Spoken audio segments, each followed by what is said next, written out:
Informasi pertama kami pemirsa, abrasi di sepanjang pesisir pantai mengakibatkan akses jalan menuju lokasi wisata Pantai Bunga di Batubara terputus. Hal ini membuat desa sekitarnya nyaris terisolir. Warga pun terpaksa melalui jalur sungai menggunakan ojek perahu untuk beraktivitas keluar desa.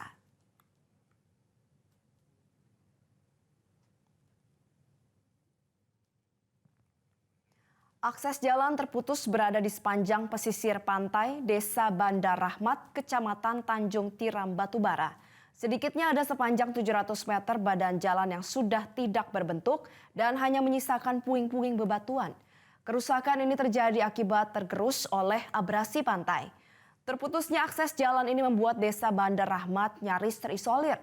Warga setempat terpaksa melalui jalur sungai menggunakan ojek perahu untuk menuju ke pelabuhan Tanjung Tiram agar bisa beraktivitas keluar desa.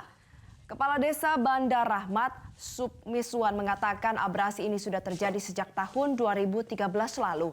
Pihaknya bersama perangkat desa dan juga warga serta aparat TNI telah berupaya mencegah abrasi agar tidak semakin parah, yakni dengan membangun tanggul penahan ombak dari batu dan karung berisi pasir.